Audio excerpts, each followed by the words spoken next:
Well, welcome everyone to another exciting episode of Beyond the Art. Today we're thrilled to have two incredible artists with us, Lil Mike and Funny Bone, better known as Mike Bone. You've seen them on America's Got Talent, heard their hits Rain Dance, and now we get to dive deep into their journey. Thanks for joining us, guys. Hey, thank you for having us. Absolutely. Well, why don't you just go ahead and start off and tell us a little bit about your journey. Funny Bone, you've said that while Mike was dealing with the more intensive side of life, you were just a kid, but still found yourself drawn to music and performing. How do you transition from a younger sibling watching to actually getting on stage and making this a career? Well, this was back when like tapes were a thing, cassette tapes. So Way back when. yeah, while he was, playing his song, and then he would have to run off and switch the tape, and I would jump on stage in between those moments and tell a joke, and I would do something funny, like I could push my belly out and like make it look like I was pregnant and just like different weird things, and just so that's where I got the name Funny Bone, just doing weird funny things. So were you the bigger ham of the two? The bigger what? The bigger ham, like the showman? Oh yeah, I guess pretty so. much, yeah. I need the attention. Yeah. Well, now you both started rapping at an age of 12 years old. What was it like growing up in Oklahoma City and diving into music so early? And how did OKC scene shape your style and your journey? Wow. Ooh, so music, it wasn't even just the hip hop scene. So we started off as Christian rappers. So we were in the Christian hip hop music scene. And so we had a little bit more venues to perform at than other artists, because it's family friendly music. Yeah, so we would be able to do like churches, outreaches, schools, youth events. Yeah, so it was a little bit easier for us to get shows versus other artists, because of the content. And Right. but again, when you start out as a Christian artist, people aren't as accepting of that kind of music. They're a little more hesitant. Yeah, because they're like, I already heard some Christian rap before. It's kind of terrible. It's kind of cheesy. But when we hit that stage or we hit play on that track, we blew people's minds. Yeah, so we're not your typical Christians. Yeah, we try to be uncouth with our music, and also we try to take a note from Jesus himself and speak in parables. And so a lot of the songs that we tried to, if we weren't direct on the punch, we tried to make the song in a form that it was about something, but it meant something else. Like we have a song called Born to Raise Hell. And it says that we are born to raise hell because it's R-A-Z-E. The word means to demolish. Right. So our meaning in that song sounds, it sounds like we mean we're born to get crazy, and Right. but yeah, we're talking about how we're born to fight these evil spirits and take out the enemy. Yeah, and so the music we were doing at the time was Christian party music, and we had started a bunch of nightclubs, and we would do house parties and whatnot, and that was our outreach for us, was the house party scenes, the club scenes. And for fun. Yeah, for real. We was out there in the streets just doing it. And then we have a song called Shake It Up, and it sounds like a club banger, like a normal club banger. And we're actually rapping about, shaking it up. But if you really listen to the words, we're talking about being the salt of the earth and spreading that flavor of the creator, Shake it up, shake that salt shaker that you are, and spread the creator's, goodness. But yeah, spread love. After years of growth, you can hear the transitions in each album. We kind of slowly stopped saying Jesus as much, and we were like, let's just focus on the parables of the song, and it would be okay to make songs other than stuff for church people. And so we actually started, making just regular music and making it for the street and making it for everybody to embrace and not just focusing on one demographic of people, not just the religious people. So we opened our fan base. yep, and still kept it clean. And then we started getting plays on the radio. We got invited to open up for big name artists, and it was just.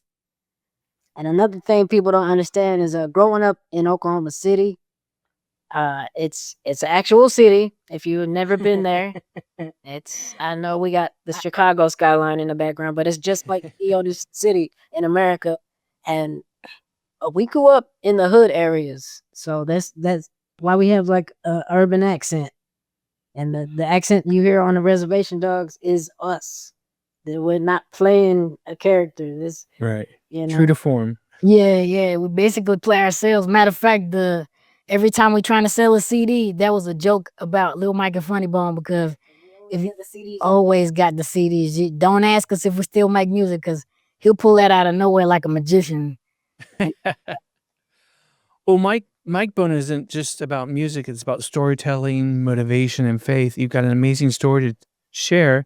Tell us the origin behind the name Mike Bone. What's the story there? So I started out my first entertainment bug flu was dancing like Michael Jackson. And so I did a talent show, and it was a middle school talent show, and I actually made a mix. It was like a timeline of Michael Jackson from when he was a kid to like black or white. Oh my God, it was awesome. And I did the dress change on stage while I was dancing, and I ripped the bell bottoms off, and I took the loud color t-shirt off and the afro, and then it was just like right on stage through the transitions. I was transitioning from this Michael to that Michael to that Michael, and it was so good that I want to find the video of it, because I know somebody somewhere got it on tape on VHS collecting dust. I want that tape, but that's how I got my name. After that one performance, everybody else was calling me Lil Mike, Lil Michael Jackson. That's Lil Mike right there. And so I was like, I'm cool with it. Let's do it, Lil Michael Jackson. Yes. So, and like I said, when I started joining him after he started rapping, it was during the Bone Thugs and Harmony era. So everybody was, taking their characteristic and adding bone. So I got to Funny Bone, and I turned it into an acronym. So I got deep. With it, and it actually stands for, get ready, fully united, new, nourished, young brother of noble essence. And that's really deep. It's a good one. Yeah. I'm new and nourished through the Creator Spirit, and I'm a young brother of noble essence because I'm the son of the King of Kings. Makes sense. I like it. Sorry, I had to get deep on him, but yeah. Hey, we can go as deep as you need and want. Well, Mike, you shared before that music helped you through some really tough times, from gang life to depression. Can you tell us more about how music, and specifically Christian rap, help you find your path? Yeah, so man, in my youth, in my very, very young youth, I was a hard-headed kid, following the crowds and doing all kinds of dirt in the street. And I had to go through court-ordered therapy. So I had to do anger management and other kind of therapy. And they had me just like writing, or they told me to draw or write out what I was gonna do instead of acting it out. And so I went from drawing pictures to doing poems, because my pictures were kind of graphic, gory. So I was like, maybe I should just use words, because they looking at me like they should lock me up. So I went into like evil poems, and then my poems started turning into ways on how I can fight this urge to injure somebody. And so I was like, yo, somebody else needs this that has my anger issue. I need to make this in a way. And so I started doing poems and trying to put it out there. And encourage people to control their anger. Yeah, so I did a poem to a beat, and somebody was like, "I liked your rap," and that's how it all started. I was like, I wasn't even a rap. I was just saying a poem to a jazz beat because I saw that like on HBO one night, and it was like Def Poetry or something like Def Jam Poetry, and I was like, "Yo, this dude got on stage with a jazz beat, and it just fit right. It set the mood." And I was like, "Yeah, I'm gonna do that one day," and I did it, and people thought I was rapping, and so I was like, "I'm gonna start rapping." You've mentioned previously that artists like Gospel Gangsters and DC Talk were in your tape player nonstop. What was it about their music that really resonated with you, inspired you to share your own message? Yeah, well, it was hard for me to give up the music I was listening to, but when I figured out the connection of the music that I was listening to, that was making me, want to go back to those old ways, I was like, I gotta get rid of all this music that's full of anger, rage, and drama. He learned at a young age that I learned at a young age that whatever you feed your mind is probably gonna play out in reality. And so my uncle gave me a DC Talk. It was DC Talk, Carmen, and T Bone, and I found Gospel Gangsters by an outreach, and they really changed my life. Um, so like my uncle giving me a DC Talk tape, I thought that was the coolest thing in the world. I'm like, what? These boys can rap and sing, and I was like, okay. And then I seen the Power Team, this big old muscle dudes breaking bricks and bending iron, and I was like, okay, yeah. And then the Gospel Gangsters got up and performed, and I was like, I was just listening to this style of music in my evil days, and now they talking about how to live almost in a gangbanger lifestyle, but like for the Lord. And I was like, I love this. I want this because I came from that area where I was out there being hard headed for a color, and now I'm hearing it from these people, and I'm like, yo, I felt touched, and I was like, and I never really seriously, like I always went to church, but I never really seriously gave my life to the Lord until I met them, and I was like, yo, whatever y'all doing, I want to do that, cause I feel like I could be I can make a difference too by being an example in my own lifestyle. And so I wasn't even thinking about, oh, they rap and they perform and I want to do that. I love that they were in the street and how hard they were preaching or just making an impact in the street. I wanted to make a same impact like that. And so I've always favored churches that actually get in the street and do stuff like that. And so Well, Funny Bone, as Mike was dealing with the more intense side of life, you were just a kid, but still found yourself drawn to music and performing. How do you transition from a younger person watching to actually getting on stage and making this your career choice? like I said, before I started rapping, I would just go up and tell a joke or do something weird on stage. Um, just helping my big brother out, kill time while he was switching out the songs. And so I transitioned and started doing my own thing. And I actually have a solo album. It has no mic on it. So it's called From the Flesh to the Bone. And I think it has like 22 songs. yeah. I produced pretty much all the beats on there.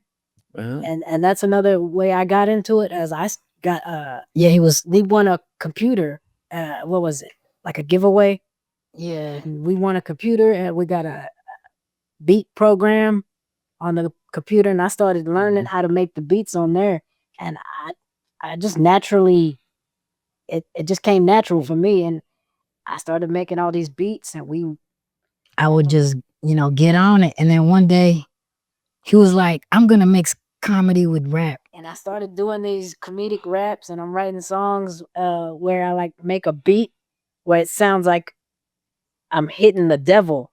I'm slapping the devil, and I make a beat out of it. And like I'm punching the devil for the bass line, and then I'm slapping him for the snares. You know, And then you hear the devil go, ooh, ooh, ooh. oh, it's like, and then I start rapping over it, and I'm like, I bust a Captain Demon's ass spring is what they need when I'm blasting.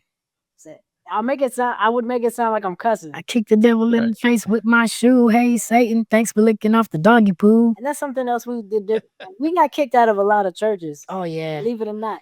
Because he had a song called This One's for Satan, and we would actually say it like if we were dedicating a song to the devil. And the church people would be like, what the hell is y'all doing?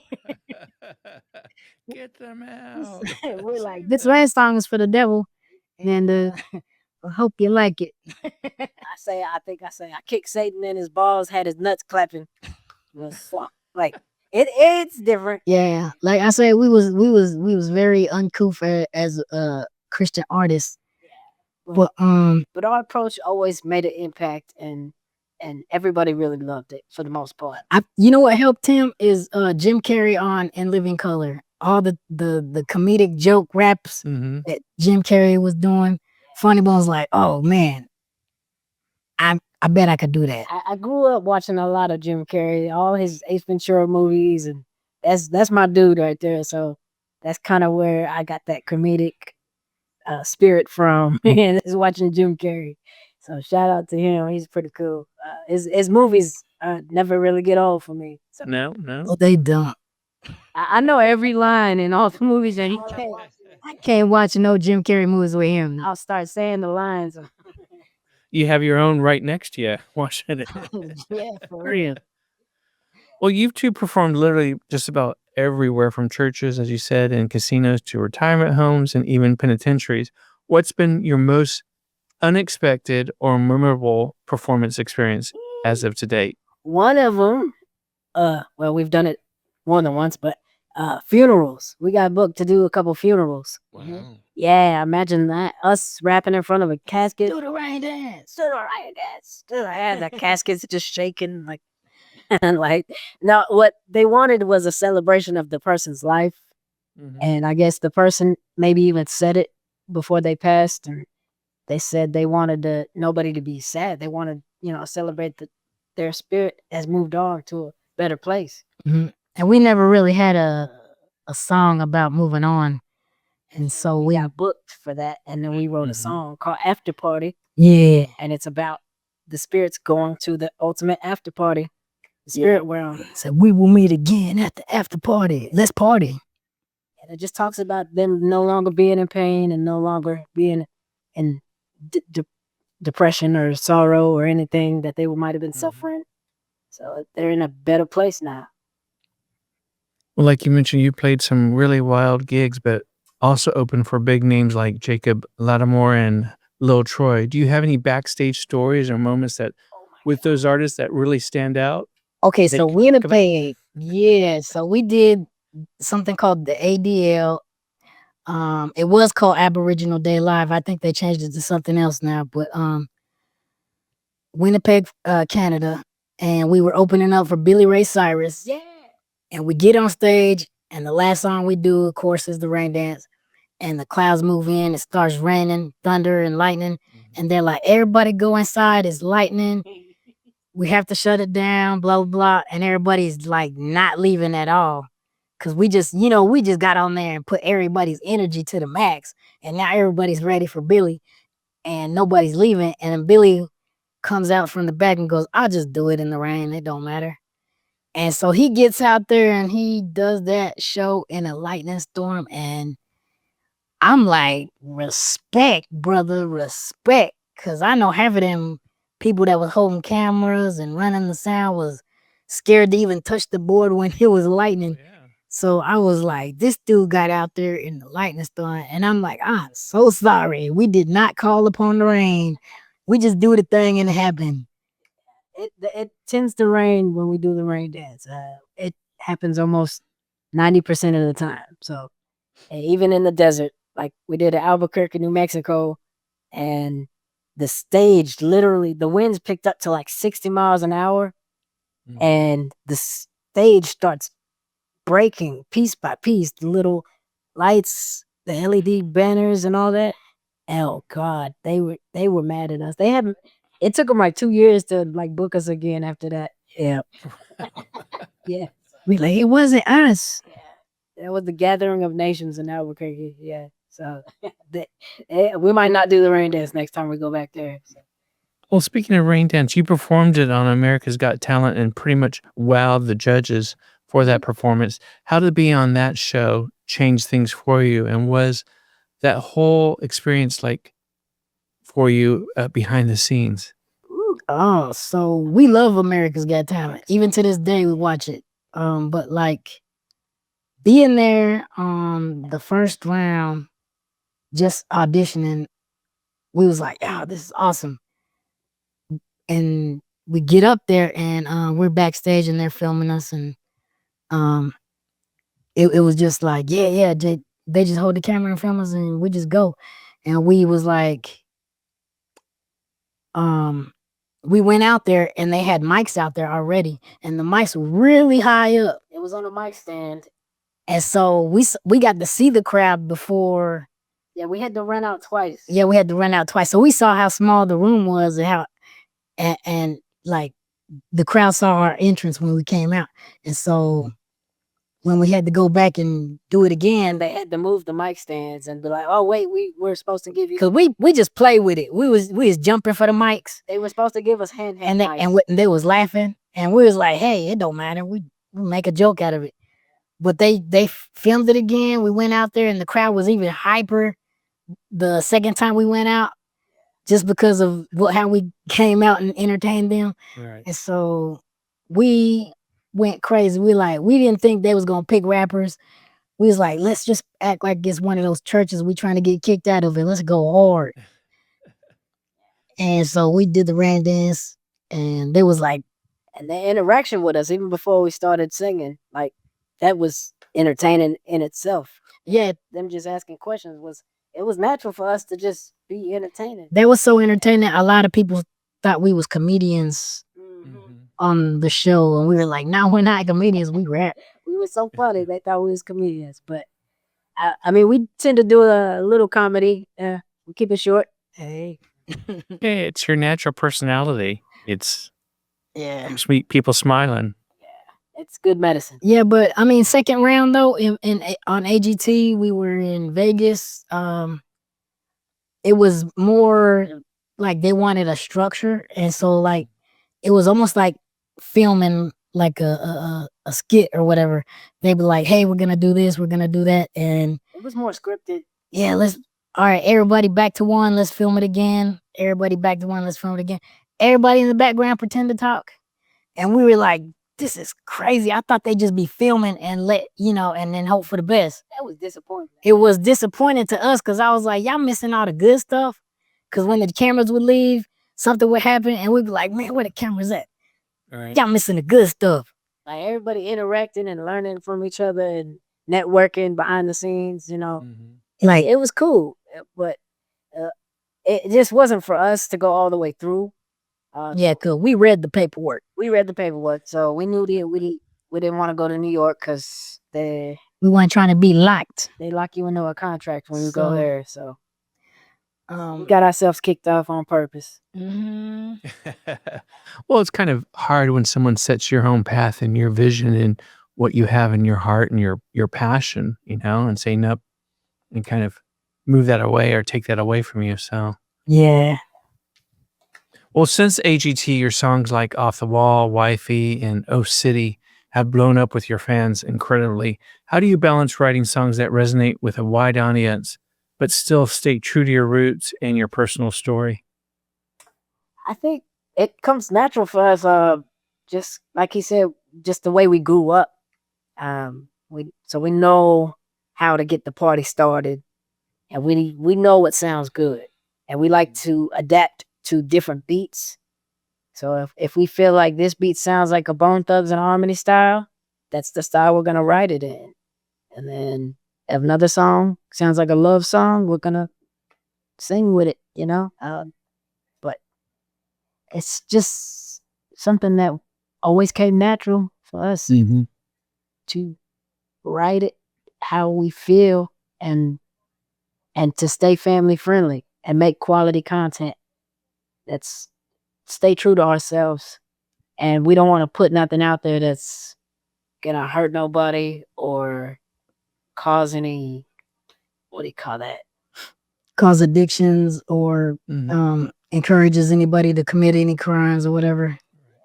We just seeing what the world is pushing, and we want to combat that. You know, we want to go against the grain, and because we see what the worldly music is doing to people. It's causing depression. It's causing gang violence. It's causing addictions, and we're like, yo, that's destroying people, like lives. And we want to be better than that. We want to cause happiness. We want to cause love and spread wisdom and awareness for certain social issues. Like we have a song called "Fists in the Air" for our stolen sisters and brothers. It's to raise awareness for the missing and the murdered movement. And speaking of indigenous, like any indigenous person that knows craft, they know not to make whatever they're creating, not to make it with bad energy, because they know energy is transferable. So they don't braid with bad energy. They don't cook with a bad energy. And I feel like as indigenous music artists, we should do the same thing. We should never record songs with bad energy. I don't care if you pay for the studio time in advance. You better not make that song with bad energy. Yeah, don't be in a mood where you're creating something, basically. Because I think like again, it's transferable, and not only that, the content of the song, it can be transferable because you can speak stuff on people. And sometimes you can even hear it when somebody was angry making a song. You know? True. Well, talking about sending messages, you've also faced your share of struggles, homelessness, gang violence, and even sizes discrimination and indigenous discrimination. Can you share how you use those challenges to fuel your success and what messages you want your fans to take away from your journey? Yeah. Well, something we do is we learn from our mistakes. We try to learn, and also this, I don't know what you call it, like our spirit of hustle is just always been kind of strong. Like even before he did CDs and we were selling CDs, he was selling candy at school. Yeah. To make money. Because like you said, we were homeless, we were broke, Right. struggling. We would climb during Christmas time. We would climb trees and grab real mistletoe and tie ribbons around it and sell those for $5 outside the front in the parking lot of Walmart. That spirit of hustle was We were like strong with us. real mistletoe. Yeah. So I mean, we just used what we had. We did what we could with what we had. True. We didn't make no excuses. There's no shortcuts to any place we're going. And we knew that. So we just did what we could. And we worked hard as hell at it. And that got us to where we are today. I mean, Well, faith is obviously a huge part of your lives in your music. How do you keep that faith front and center, especially in the industry that can sometimes push against that positivity? Man, this faith walk is no cakewalk. Are you going to go into a rap now? basically. Man, I mean, we've had our ups and downs. Like we used to church hop a lot.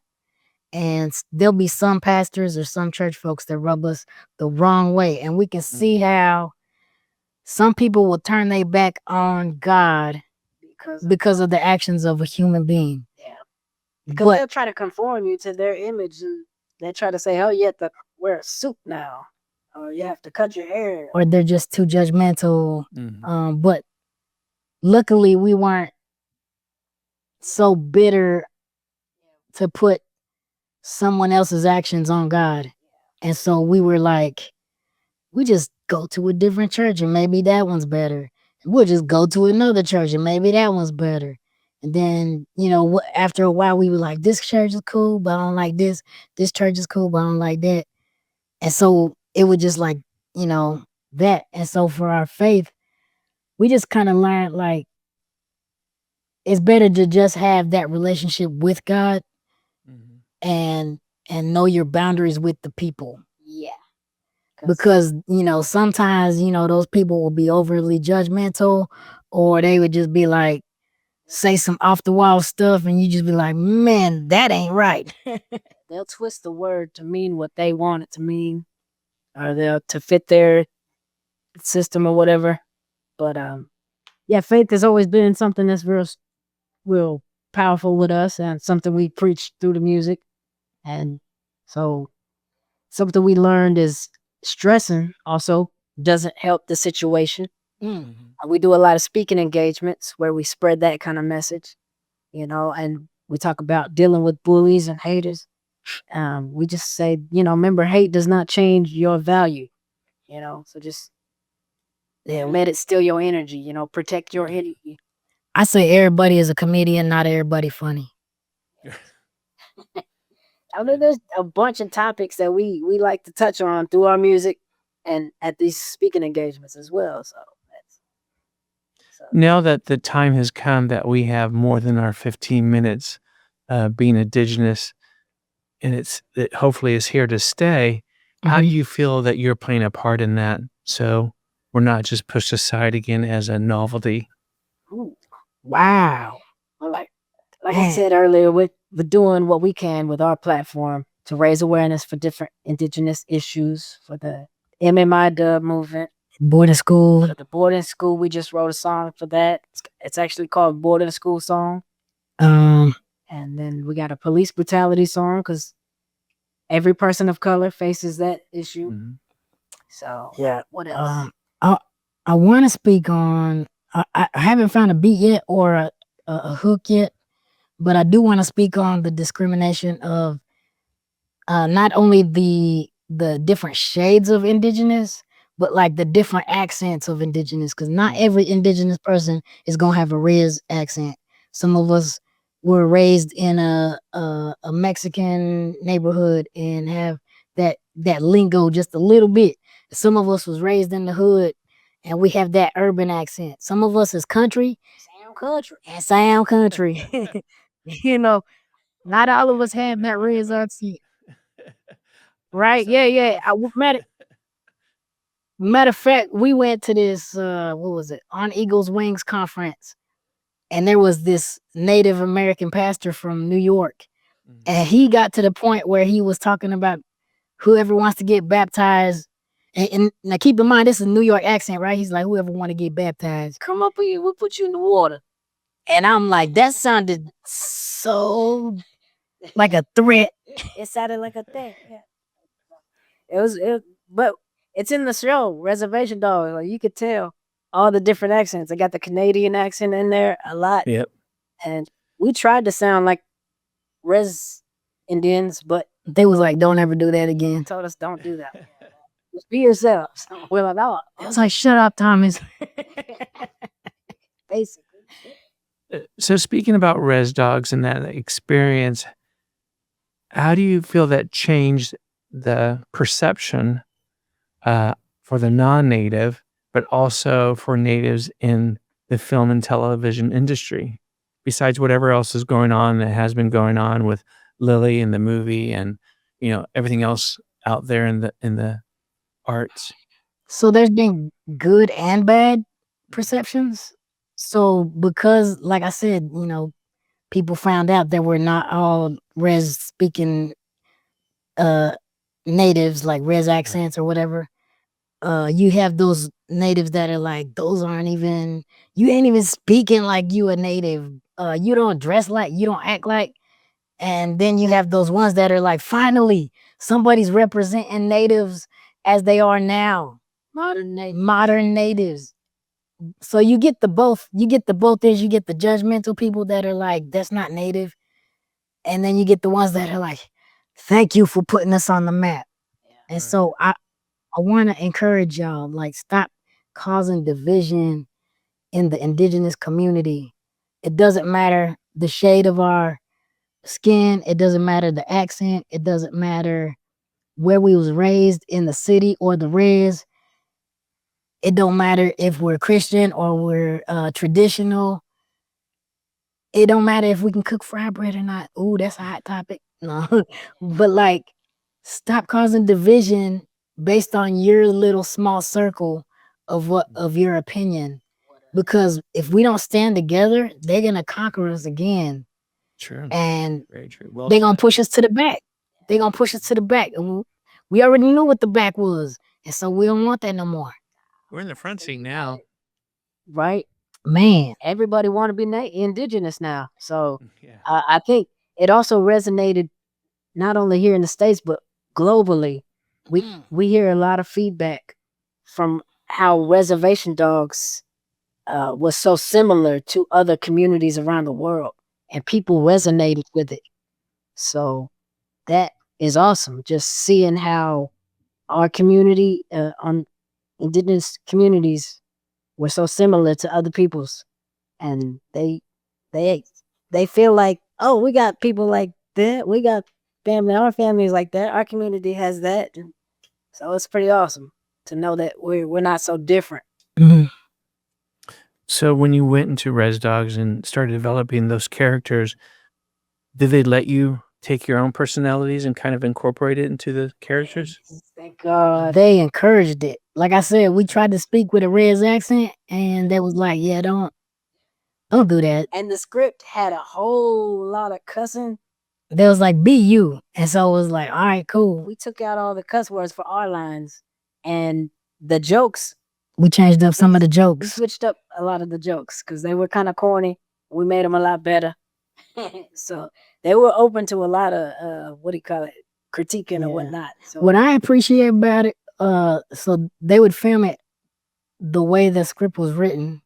Mhm. Then they would film it like do your own. do your own thing, and then they would give suggestions on what we should do. And so for us watching Reservation Dogs, It was it was like, which one did they use? And so it was like we were like with everybody else. We like, oh, we don't know what's gonna happen, what they gonna say. every time the new season came out, we anticipating each episode which version did they use. Yep. And sometimes we was disappointed because we were like, oh, they didn't put that part in there. That was so funny. Did you feel like it served its purpose and 4 years or 4 seasons was enough? I was only 3. It was 3 seasons, but I do think they should have made it a fourth fourth. in my head. I know, right? It just felt right. The sacred 4, Mhm. medicine wheel. Exactly. You left us on 3? That's not sacred. But I think it served its purpose, and everybody's right now spread out doing their own thing. All the actors are doing different projects. We are on tour right now. Like I said, just released the new album, Vibin', and we're pushing that hard. Everybody's loving it. 17 songs on that album, so you can't go wrong. 17 songs. And Fantastic. yeah, I think Res Dogs just left everybody wanting more, and we're open for other projects. So we're looking. Yeah, we've been auditioning. Matter of fact, Res Ball, which is written by Sterling Harjo and LeBron James, we auditioned for that. Yep. We ain't get called back, but we auditioned for that. But yeah, so I mean, I think they didn't want us stealing the shine because we took it through that. Yeah. and we auditioned for a whole lot of stuff. Waiting on some callbacks for some stuff, but our first love is music, and we're touring, and we love the impact that we make in person. Just lighting up people's faces because we're different artists. We will be there early, signing autographs and taking pictures because I know some people leave early. And then for the ones that stay late, we come right back out and sign autographs and takes pictures. We get early and we stay late for the fans, for the supporters, and we'll sign autographs, take pictures out in public. We're not afraid to help out with that. So I mean, Yeah. we know that our supporters is where it's at, man. We would like to Right. show love. True, true. What is it like being brothers in a duo? Do you guys ever have creative differences, or is it all smooth sailing when you're writing and performing together? Well, There is creative differences. Sometimes we argue about a hook or the topic, or even the song. Like there was a song. The funny thing is the title of the song is "They Don't Want It," so I didn't want it on the album, and he's like, "I think it's cool." It's got a nice sound to it. And so it grew on me. So I like it now, but at the time, I was like, I don't think this should go on the album. And so we're very critical of our music. So we try to only put out the stuff. Like, yeah, so we're like, if I wouldn't sell this one song for $5, I don't want it on the album. And so that song right there, I was like, I don't know, man. I just ain't feeling it. Well, how do you bring your individual styles together when you're creating new music or performing on stage? We sometimes we'll bring in outside opinions, Opinions, family, friends. or just perform it in front of each other, and then he gives suggestions. Don't rap it like that. I'm hearing it more like, and I'm like, oh, I ain't even think about it like that. Yeah, and we'll help each other out. And I'll be like, yo, say this instead. And he'll be like, oh, that's even better. Yep. So it's cool. We help each other out. So tell us a little bit more about the forthcoming album, Vibin'. Whoa. What was its story? What promoted it? What was the energy behind it? Oh wow. The first couple of songs, I mean, was, we thought it was gonna be like a protest song, a protest album. It started as an anthem, basically. So we had the boarding school song, we had the police brutality song, we had the missing and murder song, we had Problem that we rapped on Reservation Dogs, and we had Pop Pop. And Water is Life. And Water is Life. To protect the sacred water. So we have about 6 songs talking about indigenous issues. For those that don't know, Pop Pop, when we rapped it on Reservation Dogs, is a song about shooting down negative energy. It's a spiritual warfare. Yeah, there's no gun violence promoted Right. in that song. Yeah. If you listen to the words, people. It's talking about shooting down negative energy. Listen to the words. We get criticized all the time in the comments about how we're promoting gun violence and whatnot. And how can you be a Christian? Like, why don't you listen to something other than the hook? Right. Right. But yeah, and then we started getting all these awesome beats from all these different producers, and I'm like, oh, we should do this and we should do that. It started as an anthem for different different topics, and then it just kind of grew from there. And we got this song, and this song just started piling it on. And we like to fill the album up as much as we can with at the least an hour worth of music. Hour of music. So that's like 15 plus songs on each album. That's a lot of work behind that. So we have 16 albums. We have 10 mixtapes on our website. Those are free download mixtapes. The albums are streaming everywhere on all platforms. So please go support that music. Like, we are independent, like I said. So we've never signed to any of the record deals. They have been offered. We turned over 10 record deals down. 3 major record deals, but we don't want to be a slave to the industry. So we are totally independent. So everybody's support really helps. Wait, that's another song, a protest song. We actually have a song called Hold Me Back that's about the music industry. And it's basically saying, I can't let y'all hold me back. Well, you're setting your own path to success, which is, yeah. So exactly. So well, from old Paris flea market in OKC to stages all over the world, you've stayed connected to your roots. How important is it to you to keep showing love to your hometown and fans, no matter how far you go or where you're at? Man, I mean, when you have love for your hometown, it's part of who we are. Yes. It's not only in the accent, but because we had that Midwestern, that country accent comes out every now and then. Yeah. But just going to show these other places who we are and what made us who we are is epic.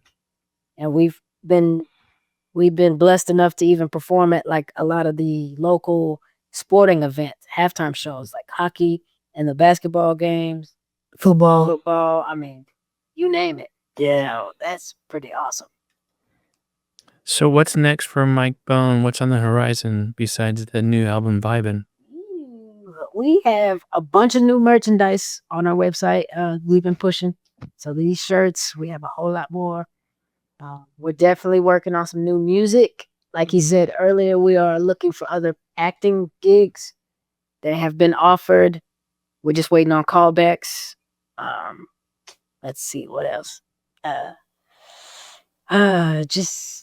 We just set up a lot more business aspect of our what do you call it?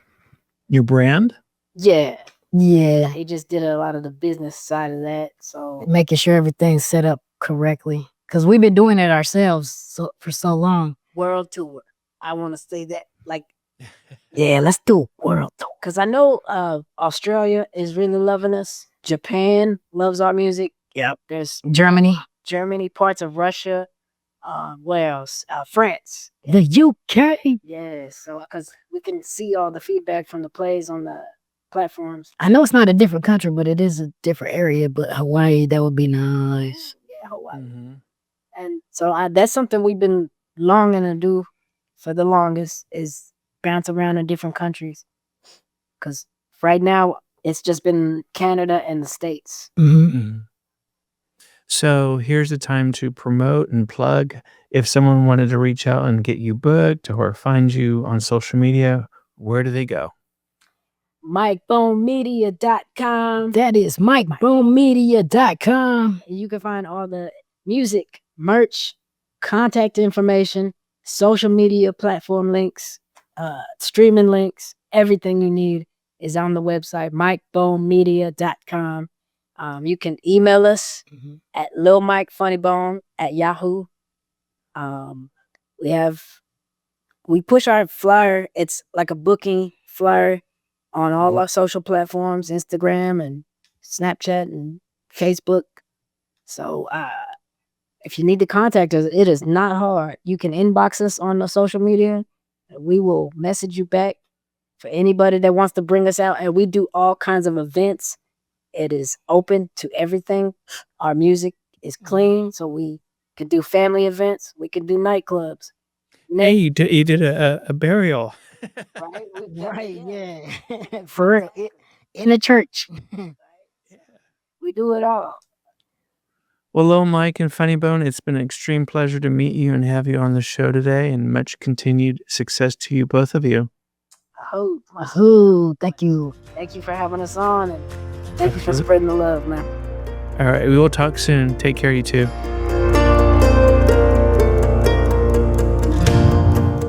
Thank you for joining us on this journey through Indigenous art and creativity. Stay inspired and keep exploring with us on Beyond the Art. Remember to subscribe and follow us for more exclusive interviews, insightful discussions, and stories that ignite your artistic imagination. Until next time, continue to unlock your limitless potential with Beyond the Art. Thank you for listening.